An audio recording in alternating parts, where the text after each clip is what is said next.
आज की हमारी जो फर्स्ट टिप है वो जीरे को लेकर है। हम अभी गर्मियों का मौसम स्टार्ट हो गया है और हम अपने घर पर रायता बनाते हैं। उसके लिए हम इस तरह से जीरा सेकते हैं और हम क्या करते हैं कि जीरा सेकने के बाद अपने बेलन को लेते हैं और उसको उसी से बेलन से ही पीस लेते हैं, जिससे क्या होता है कि हमारा बेलन है वो खराब हो जाता है और हमें उसे बार बार धुलना पड़ता है। तो इसके लिए आपको क्या करना है कि इस तरह से आपको जीरा सेक लेना है और उसे एक गिलास में डाल लेना है इस तरह से। और अब हम क्या करेंगे कि ये बेलन का जो पिछले वाला हिस्सा होता है इस तरह से इसको अच्छे से कूट लेना है और आप थोड़ी ही देर में देखेंगे कि जीरा है वो एकदम बारीक पिस गया है बेलन की वजह से। तो इस तरह से आपको इसको अलग से पीसने की जरूरत भी नहीं पड़ेगी। आप जीरे को एक बेलन की हेल्प से सिर्फ कुछ ही सेकंड में इसको बारीक पीस सकते हैं। तो चलिए फिर हम अपनी अगली टिप देख लेते हैं। हमारे साथ क्या होता है कि हम बेलन धुलते हैं और धुलने के बाद हम उसे पोंछ लेते हैं, लेकिन हम जब भी रोटी बेलते हैं तो रोटी है वो उससे चिपकने लग जाती है। तो ऐसे में हमें क्या करना है कि अपने गैस का चूल्हा जलाना है और इस तरह से जो बेलन है उसको इस तरह से इसके ऊपर थोड़ा गर्म कर लेना है, जिससे क्या होगा कि इसकी जो भी नमी है वो एकदम से अच्छे से सूख जाए। इस तरह से हम रोटी बेलेंगे तो रोटी है वो बिल्कुल भी बेलन के नहीं चिपकेगी। इस तरह से आप अपने बेलन या चकले दोनों के साथ ये इस टिप को यूज करें। जब भी आपकी रोटी चिपकती हो तो आपकी रोटी है वो बिल्कुल भी नहीं चिपकेगी। तो चलिए फिर हम अपनी अगली टिप देख लेते हैं, लेकिन उससे पहले आपको अगर वीडियो जरा सी भी पसंद आए तो प्लीज लाइक और शेयर करना ना भूलें और मुझे कमेंट्स में जरूर बताएं कि आप ये मेरी वीडियो कहाँ से देख रहे हैं, क्योंकि उसी से मुझे मोटिवेशन मिलती है और उसी से मुझे पता चलता है कि मेरी वीडियो है वो कहाँ कहाँ तक पहुँच रही है। हम नई कंघी लेकर आते हैं और क्या होता है जब भी हम कंघी करते हैं तो वो हमारे सिर में बहुत ज्यादा चुभने लगती है, क्योंकि उनकी जो कंघी करने वाला हिस्सा होता है वो बराबर नहीं होता है। और कभी कभार तो हम प्लास्टिक की कंघी लेकर आते हैं तो उनमें फिनिशिंग अच्छी नहीं होती है और प्लास्टिक है वो निकलने लग जाता है, जिससे क्या होता है कि हम कंघी नहीं कर पाते हैं, हमारे बाल है वो लसने लग जाते हैं और उनमें दर्द होता है। तो आपको क्या करना है, जब भी हम रोटी बनाते हैं तवे पर तो गैस बंद करने के बाद तवा है वो हल्का गर्म रहता है, तो उसमें इस तरह से ये कंघी को इस तरह से करना है, जिससे क्या होगा कि कंघी है वो हमारी जलेगी भी नहीं और ये बिल्कुल बराबर हो जाएंगी। जो इसकी कंघी करने वाला हिस्सा है वो एकदम से बराबर बराबर हो जाएगा। तो इससे जब भी हम कंघी करेंगे तो वो हमारे बालों में नहीं चुभेगा। तो चलिए फिर हम अपनी अगली टिप देख लेते हैं। हम कभी कभार होता है कि हफ्ते 10 दिन के लिए बाहर जाते हैं, जब हम आते हैं तो देखते हैं कि हमारे मसाले हैं उनमें कीड़े लग गए हैं और वो खराब हो गए हैं। तो इससे बचने के लिए आपको क्या करना है, मसाले हैं सारे मसालों में इस तरह से थोड़ा थोड़ा नमक डाल देना है और इन्हें अच्छे से मिक्स कर लेना है। इससे क्या होगा कि आप चाहे कितने ही दिन बाद आएंगे तो आपके मसाले हैं वो बिल्कुल भी खराब नहीं होंगे। तो चलिए फिर हम अपनी अगली टिप देख लेते हैं। हम जब भी दूध गर्म करते हैं तो हमारा ध्यान नहीं रहता है और दूध है वो बाहर निकल जाता है इस तरह से। तो इसके लिए आपको इस तरह से कोई भी कप ले लेना है और जब भी आप दूध उबालने के लिए रखते हैं तो उसमें इस तरह से ये कप रख देना है। इसके अंदर इस तरह से करने से आपका दूध है वो बिल्कुल भी बाहर नहीं निकलेगा। आप उसे चाहे कितनी भी देर के लिए गैस पर रख और आप उसे गैस की फ्लेम तेज करके भी रखेंगे तो भी आपका दूध है वो बिल्कुल भी नहीं निकलेगा। तो इस तरह से आपका दूध निकलने की टेंशन है वो बिल्कुल खत्म हो जाएगी और बेफिक्र होके आप दूध है वो गर्म कर सकते हैं। इससे आपका गैस है और किचन काउंटर है वो भी खराब नहीं होगा। तो चलिए फिर हम अपनी अगली टिप देख लेते हैं। हमारी जो अगली टिप है वो इस तरह से दाल को लेकर है। हम घर पे काफी ज्यादा क्वांटिटी में दाल लेकर आ जाते हैं और काफी टाइम तक वो हमारी किचन में रखी रहती है, जिससे क्या होता है कि दाल है वो हमारी खराब हो जाती है, उसमें कीड़े लग जाते हैं। तो इससे बचने के लिए आपको क्या करना है कि इस तरह से बस आपको थोड़ी सी हल्दी लेनी है और दाल में डाल देनी है और दाल के साथ इसे अच्छे से मिक्स कर देना है। तो इस तरह से करने से आपकी हल्दी है वो बिल्कुल भी खराब नहीं होगी। तो चलिए फिर हम अपनी अगली टिप देख लेते हैं। हमारी जो अगली टिप है वो इस तरह से अचार को लेकर है। अचार है वो ऐसी चीज है कि लंबे टाइम तक हमारी किचन में रखी रहती है।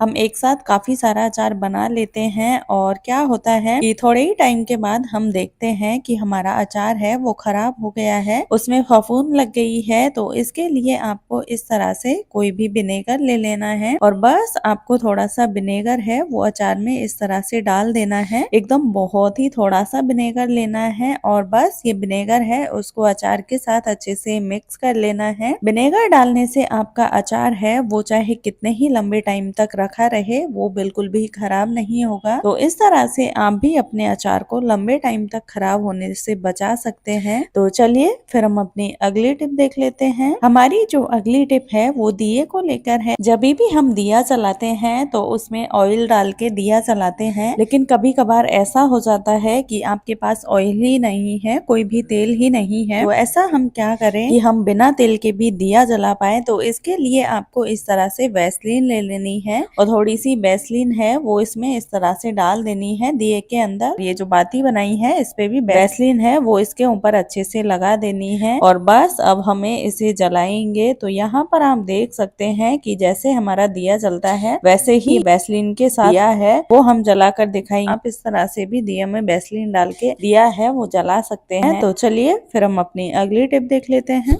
हमारे पास इस तरह से काफी कपड़े होते हैं, हमारे बच्चों के होते हैं जो हमारे छोटे होते हैं या फिर उनकी जो इलास्टिक होती है वो काफी टाइट होती है और जब भी हम पहनते हैं तो हमारी बॉडी पर एक निशान बन जाता है और उससे खुजली भी होने लगती है। तो ऐसे में हम क्या करें, तो इसके लिए आपको क्या करना है कि इस तरह से कोई भी बाल्टी ले लेनी है और बाल्टी के ऊपर कपड़े को इस तरह से पहना देना है और बस इस तरह से आपको क्या करना है कि अब एक ड्रायर लेना है और ड्रायर से इस पे इस तरह से ड्रायर चलाना है। इसका जो इलास्टिक वाला हिस्सा होता है उसके ऊपर इस तरह से ड्रायर चला लेना है। तो इससे क्या होगा कि बाल्टी के अंदर डालने से इसका इलास्टिक है वो ढीला हो जाएगा और जब भी हम इसके ऊपर ड्रायर चलाएंगे तो ड्रायर थोड़ा गर्म होता है तो इससे इसका इलास्टिक है वो थोड़ी जगह छोड़ देगा गर्म होके। तो इस तरह से आप आपके कितने ही टाइट पजामी हो तो इस तरह से आप उन्हें थोड़ा ढीला कर सकते हैं जिससे कि वो आपके स्किन पे चुभेगा भी नहीं और आपका इलास्टिक है वो भी थोड़ा ढीला हो जाएगा। तो चलिए फिर हम अपनी अगली टिप देख लेते हैं। हम बर्तन साफ करने में इस तरह के ये जूना है इसका यूज करते हैं और लंबे टाइम तक यूज के बाद इसकी हालत कुछ इस तरह से हो जाती है, ये खराब होने लग जाता है और हम उसे ऐसे ही डस्टबिन में डाल देते हैं। तो हमारे पास इस तरह से कैंची होती है और लगातार यूज करने के बाद उसकी धार है वो बहुत ज्यादा कम हो जाती है। तो इस तरह से आप ये जूने पर इसको 15 से 20 बार चलाए। इस तरह से आपको थोड़ा हल्का टेढ़ा करके जिससे कि इसकी धार है वो तेज हो जाएगी और आप इजीली कुछ भी काट पाओगे।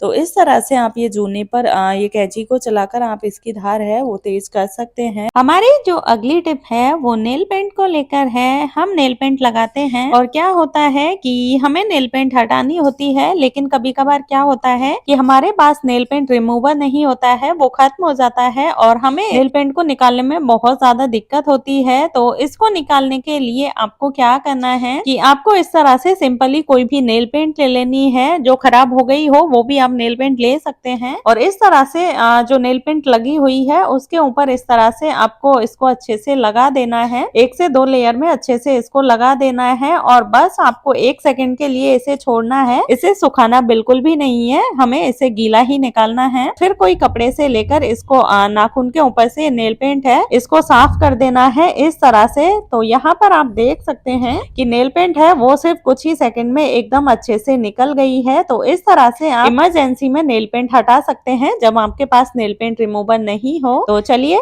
फिर हम अपनी अगली टिप देख लेते हैं, लेकिन उससे पहले वीडियो आपको जरा सी भी पसंद आए तो प्लीज लाइक शेयर और सब्सक्राइब करना ना भूलें। हम किचन में खाना बनाते हैं और कुकर का खाना बनाने में रोजाना यूज करते हैं, लेकिन क्या होता है कि कभी कभार हमें ध्यान नहीं रहता है और कुकर में हम ज्यादा सीटी लगा देते हैं, जिसकी वजह से क्या होता है कि खाना है वो ओवर कुक हो जाता है और इसकी सीटी है वो भी जल्दी से नहीं निकलती है। तो हम ऐसा क्या करें कि कुकर में जो भी खाना है वो ओवर कुक नहीं हो और उसकी जो खाना पकने की प्रोसेस है वो धीमी हो जाए। तो इसके लिए आपको क्या करना है कि इस तरह से एक प्लेट में पानी ले लेना है और पानी में इस तरह से ये कुकर है इसको रख देना है। इससे क्या होगा कि पानी की वजह से कुकर है वो एकदम से बहुत ही जल्दी ठंडा हो जाएगा और खाना पकने वाली जो प्रोसेस है वो एकदम से खत्म हो जाएगी, जिससे खाना है वो हमारा ओवरकुक नहीं होगा। तो इस तरह से हम जो भी खाना है उसको ज्यादा पकाने से बचा सकते हैं। तो चलिए फिर हम अपनी अगली टिप देख लेते हैं। अभी गर्मी गर्मियों का सीजन स्टार्ट हो गया है और गर्मियों में सब्जियां, दूध वगैरह बहुत जल्दी खराब हो जाते हैं। दूध होता है उसे अगर हम गलती से बाहर छोड़ देते हैं, फ्रिज में नहीं रखते हैं, और या फिर किसी किसी के पास फ्रिज नहीं होता है, तो क्या होता है दूध है वो बहुत ही जल्दी खराब हो जाता है, फिर उससे एक अजीब सी स्मेल आने लग जाती है। तो इससे बचने के लिए आपको क्या करना है कि इस तरह से 2 इलायची लेनी है।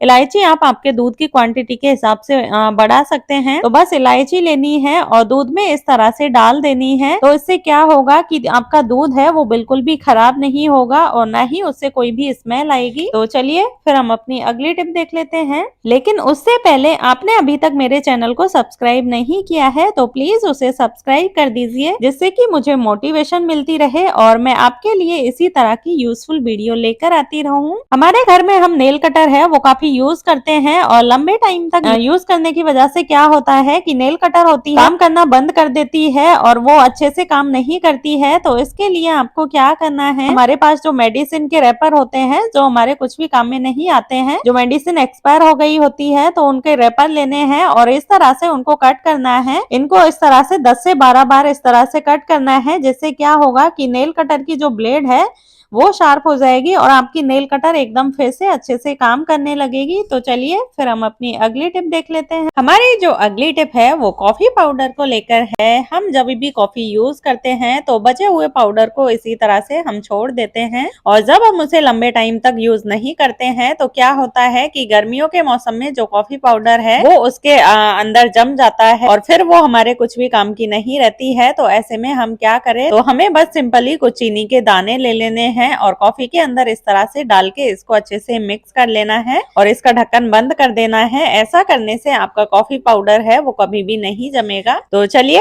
फिर हम अपनी अगली टिप देख लेते हैं। लेकिन इससे पहले आपको वीडियो जरा सी भी पसंद आए तो प्लीज लाइक और शेयर करना ना भूलें और प्लीज मेरे चैनल को सब्सक्राइब कर दीजिए, जिससे कि मैं इसी तरह की नई नई वीडियो आपके लिए लेकर आती रहूं। और प्लीज मुझे कमेंट्स में ये भी बताएं कि ये मेरी वीडियो आप कौन से गांव शहर से देख रहे हैं, क्योंकि उसी से मुझे पता चलता है कि मेरी वीडियो है वो कहां कहां तक पहुंच रही है। तो हमारी जो अगली टिप है वो इस तरह से कपड़ों को लेकर है। जब भी हम हैंगर पे कपड़े टांगते हैं तो इस तरह से नॉर्मली हम कपड़े टांगते हैं और कभी कभार क्या होता है कि हम एक ही हैंगर पे 1 से 2 कपड़े टांग देते हैं तो कपड़े हैं वो निकल जाते हैं। तो बार बार में हमें बहुत दिक्कत होती है कि बार बार में कपड़े उससे निकलते रहते हैं। तो इसके लिए आपको क्या करना है, जैसे मैं यहाँ पर ये जीन्स है इसको टांग कर आपको दिखा रही हूँ, तो इस तरह से जो जीन्स में बेल्ट डालने वाली जगह होती है तो उसको अपने हैंगर पे इस तरह से टांग देना है और बस इस तरह से नीचे से जीन्स को फोल्ड करना है।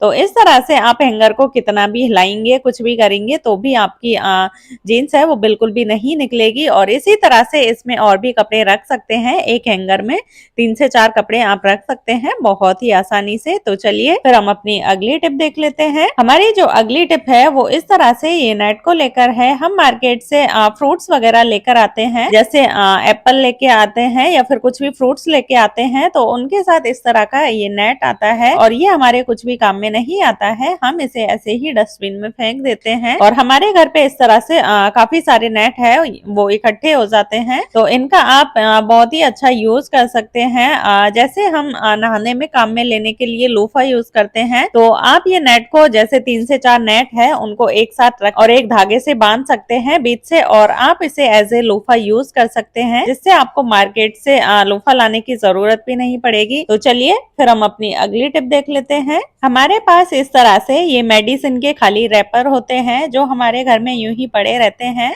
तो इनका आज मैं बहुत ही अच्छा सा यूज बताऊंगी। तो आप इनका क्या कर सकते हैं, जैसे हमारे घर में काफी सारी जगह ऐसी होती है जहाँ पर हमारा हाथ नहीं पहुँचता है। जैसे यहाँ पर मेरा ये गैस का चूल्हा है, तो इसका जो बटन होता है, चूल्हे की तो हम सफाई कर लेते हैं, लेकिन यहाँ पर ये बटन वाला हिस्सा होता है हम इसकी सफाई नहीं कर पाते हैं क्योंकि इसके अंदर हमारा हाथ नहीं पहुँचता है। तो इस तरह से आप जो मेडिसिन के खाली रैपर होते हैं तो इनसे इस तरह से यहाँ पर सफाई कर सकते हैं। तो यहाँ पर आप देख सकते हैं, मैं आपको दिखा देती हूँ कि हमें बाहर से ऐसा नहीं लगता है कि इसके अंदर कुछ कचरा भी हो सकता है, लेकिन यहाँ पर आप देख सकते हैं कि इसके अंदर से कितना कचरा निकल कर आया है और ये हम रेगुलर साफ नहीं करते हैं।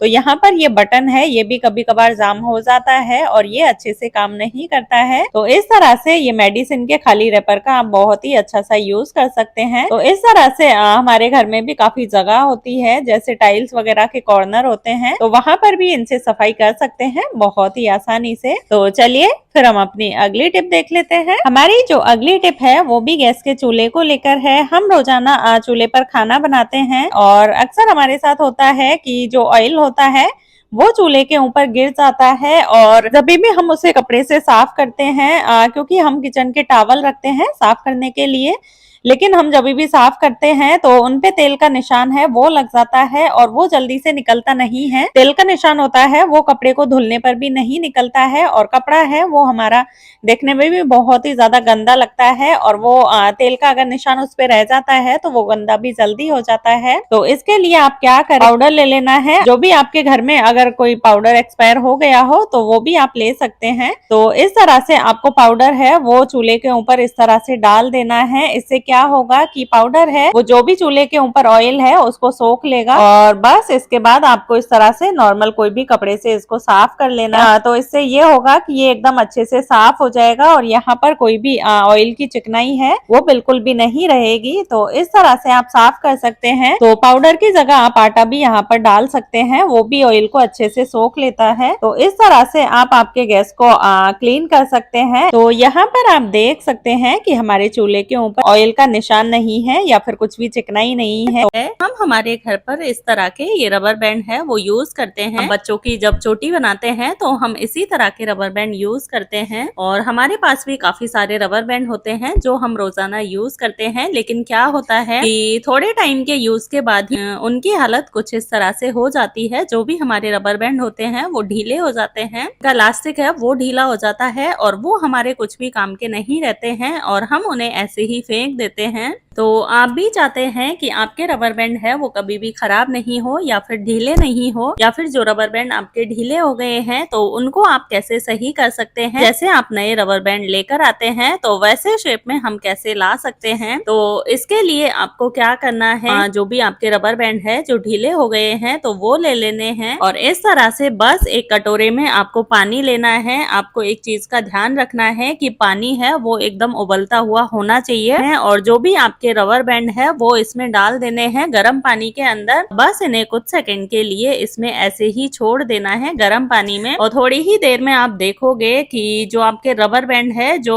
जिनका इलास्टिक ढीला हो गया था वो एकदम से जो आप नए रबर बैंड लेकर आए थे तो वैसी शेप में आ गए हैं। यहाँ पर आप देख सकते हैं, यहाँ पर आप वीडियो को थोड़ा पीछे करके देखेंगे कि जब मैंने आपको ये रबर बैंड हाथ पे दिखाए थे तो उनका शेप कैसा था और अभी मैं आपको दिखा रही हूँ। तो इसमें आप देख सकते हैं कि जैसे हम नए रबर बैंड लेकर आते हैं गर्म पानी में डालने से उनका वही शेप आ गया है। आप वीडियो को थोड़ा पीछे करके देखेंगे तो आपको ये क्लियर फर्क नजर आएगा और अगर आपको ऐसे भी नहीं लग रहा है तो आप अपने घर पे इसको खुद यूज करें। मैंने खुद इसे यूज किया है और आपको भी यकीन नहीं होगा कि गर्म पानी में डालने से सिर्फ कुछ ही सेकंड में हम जो हमारे रबर बैंड है जो ढीले हो गए हैं उनको एकदम सही कर सकते हैं, उनको नए जैसे शेप में ला सकते हैं। और आप ये वीडियो देख सकते हैं, मैंने इसे कहीं भी स्किप नहीं किया है, इसमें कहीं भी कुछ भी मैंने कट नहीं किया है। तो चलिए फिर हम अपनी अगली वीडियो देख लेते हैं। लेकिन वीडियो आपको जरा सी भी पसंद आए तो प्लीज लाइक और शेयर करना ना भूलें। अभी गर्मियों का सीजन चल रहा है और गर्मियों में जब भी हम धनिया लेकर आते हैं और धनिया है वो काफी महंगा भी आता है और हम उसे अगर 1 से 2 दिन ऐसे ही रख देते हैं, चाहे हम उसे फ्रिज में ही रखें, फिर भी उसकी हालत कुछ इस तरह से हो जाती है। धनिया है वो एकदम मुरझा जाता है और जो भी उसकी खुशबू होती है वो भी निकल जाती है। तो इसके लिए आपको क्या करना है कि एक कटोरे में आपको ठंडा पानी ले लेना है, एकदम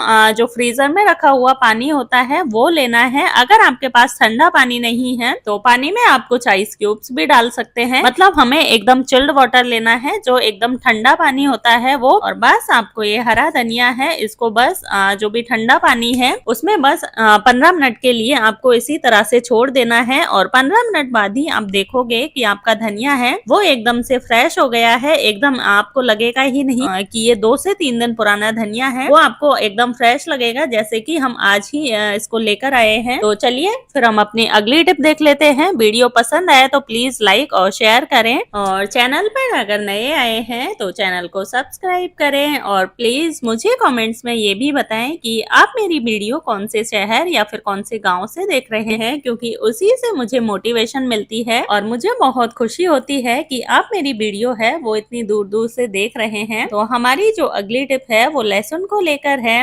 रोजाना अपनी किचन में खाना बनाने में लहसुन का यूज करते हैं, और कई बार क्या होता है कि हमें बहुत ज्यादा क्वांटिटी में लहसुन छीलना होता है और उसमें बहुत ज्यादा टाइम लग जाता है। क्या करें कि हम ढेर सारा लहसुन है वो सिर्फ कुछ ही मिनटों में छील सकते हैं। तो इसके लिए आपको क्या करना है कि इस तरह से ये लहसुन की कलियां लेनी है, और इनके जो ऊपर वाला हिस्सा होता है तो इसको इस तरह से आपको काट लेना है। तो यहाँ पर आप देख सकते हैं, यहाँ पर मैंने जो ऊपर वाला हिस्सा होता है तो उसको निकाल दिया है, जिससे क्या होगा कि ये जो ऊपर की साइड से जो छिलने वाला हिस्सा होता है, जहाँ से हम लहसुन छीलते हैं, तो वो छिलका है वो निकलने में हमें आसानी रहेगी। और अब हमें इसकी जो भी कलियां हैं वो इस तरह से निकाल लेनी है सारी। और अब हमें इस तरह से कोई भी पिलो कवर ले लेना है, तकिए का कवर जो हमारे काम में नहीं आता हो। तो इस तरह से ये तकिए का कवर लिया है और इसमें जो भी लहसुन है वो हम डाल देंगे, और बस हमें इस तरह से ये पिलो कवर के अंदर लहसुन है उसको इस तरह से हाथों से रगड़ लेना है। ये लहसुन छीलने का जो तरीका है वो आपके बच्चों से भी करवा सकते हैं। जब भी आपके बच्चे फ्री हो तो बैठे बैठे इस तरह से उनको भी अच्छा लगेगा, और आपका लहसुन है वो भी सिर्फ कुछ ही मिनटों में छील सकते हैं। तो इस तरह से आपको इसको अच्छे से रगड़ लेना है थोड़ी देर के लिए। तो यहाँ पर हमने जो भी लहसुन है उसको अच्छे से अपने दोनों हाथों के बीच में इस तरह से रगड़ लिया है। तो अब हम इसको निकाल लेते हैं। तो यहाँ पर आप देख सकते हैं कि हमारा लहसुन है वो छिल गया है, और इसका जो भी छिलका था वो निकल गया है बहुत ही आसानी से। तो इसमें मैं आपको नजदीक से दिखा देती हूँ कि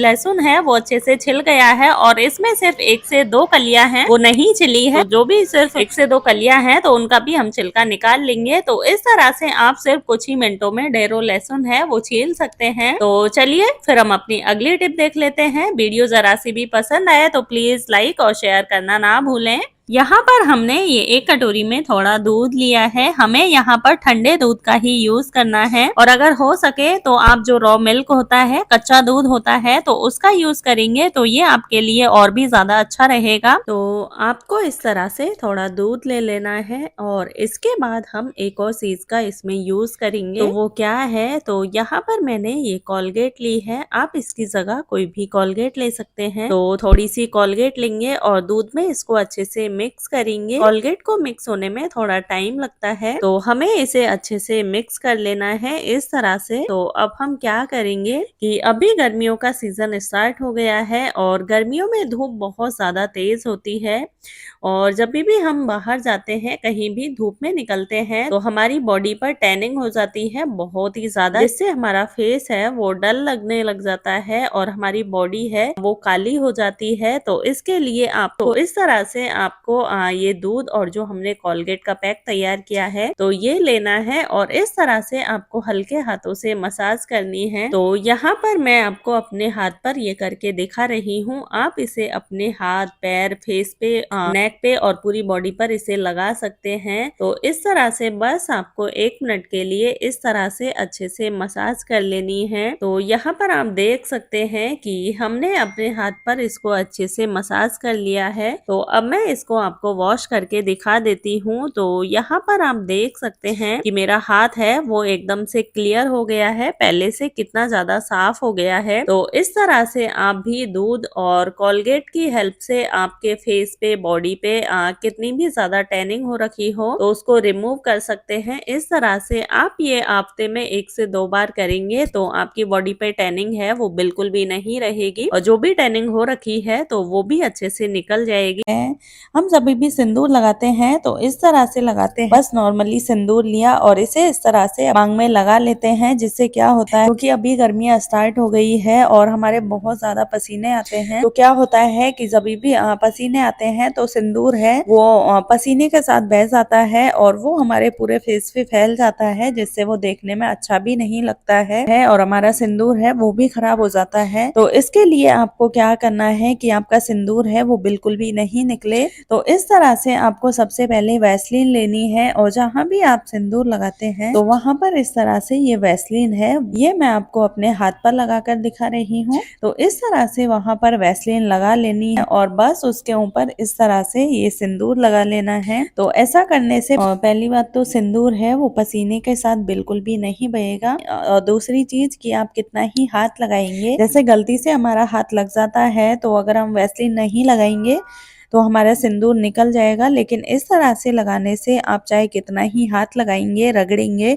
तो भी आपका सिंदूर है वो बिल्कुल भी नहीं निकलेगा और ना ही फैलेगा। तो इस तरह से आप बहुत ही इजीली सिंदूर लगा सकते हैं और ये देखने में भी बहुत ही अच्छा लगेगा। तो आप जब भी सिंदूर लगाएं तो इस तरह से आप एक बार जरूर ट्राई करें, ये आइडिया आपको बहुत ज्यादा पसंद आएगा। ये स्क्रब यूज करते हैं लेकिन क्या होता है कुछ टाइम के बाद ही ये खराब हो जाता है और टूटने लग जाता है। तो इसके लिए आपको क्या करना है कि इस तरह से अपने गैस का चूल्हा जलाना है और इसके ऊपर इसको अच्छे से इस तरह से जला लेना है। इससे क्या होगा, तो इससे क्या होगा कि इसके अंदर जो भी गंदगी है जो फंसी हुई होती है वो जलकर बाहर निकल जाएगी और इसमें जो भी बैक्टीरिया है कीटाणु है वो भी अच्छे से निकल जाएंगे। और इससे क्या होता है कि हमारा जूना है वो जल्दी से खराब नहीं होता है, क्योंकि क्या होता है कि हम इसे रोज यूज करते हैं। जूना है ये गीला होने की वजह से इसके अंदर जो भी खाने वाली चीजें होती है वो फंस जाती है और वो इसको गला देती है, जिसकी वजह से जूना है वो बहुत जल्दी टूटने लग जाता है और खराब हो जाता है। तो यहाँ पर आपको क्या करना है, इस तरह से जला लेना है और बस इस तरह से वो पटकना है नीचे फर्श पे, जिससे क्या होगा इसकी जो भी गंदगी है जो इसके अंदर जल गई है वो इस तरह से निकल जाएगी। तो यहाँ पर आप देख सकते हैं कि इससे कितना कचरा निकला है। तो इस तरह से आप जूने की टाइम टाइम पर सफाई करते रहें, जिससे आपका जूना है वो जल्दी से खराब नहीं होगा और ना ही टूटेगा। तो चलिए फिर हम अपनी अगली टिप देख लेते हैं। वीडियो जरा सी भी पसंद आए तो प्लीज लाइक और शेयर करना ना भूलें। हमारे साथ ऐसा होता है कि हम दूध गर्म करते हैं और उसके साइड वाले हिस्से में और नीचे वाले हिस्से में मलाई है वो लग जाती है और वो निकलती नहीं है, वो उसी के चिपक जाती है। तो इसके लिए आपको क्या करना है कि सिंपली इस तरह से थोड़ा आटा ले लेना है, इसमें इस तरह से इसको अच्छे से रगड़ लेना है। आटा है वो क्या करेगा कि जो भी इसमें मलाई लगी हुई है वो निकाल देगा और हमारा जो भी बर्तन है उसको एकदम से साफ कर देगा। तो इससे हमें बर्तन धुलने में भी आसानी रहेगी। और इस तरह से ये आटा है इसको हम जब भी आटा लगाते हैं तो उसमें करके इसका आटा लगा सकते हैं, जिससे हमारी रोटी है वो भी बहुत ज्यादा सॉफ्ट बनेगी और हम मलाई का भी यूज कर सकते हैं। तो इस तरह से जो बर्तन में मलाई लगी हुई है तो उसका भी यूज कर सकते हैं हम। तो ये थी मेरी आज की वीडियो, आई होप आपको पसंद आई होगी। वीडियो पसंद आए तो प्लीज लाइक और शेयर करें और चैनल पर नए हैं तो सब्सक्राइब करें। तो अब मैं मिलती हूँ आपसे इसी तरह की एक और नई वीडियो के साथ, तब तक के लिए टेक केयर, बाय बाय।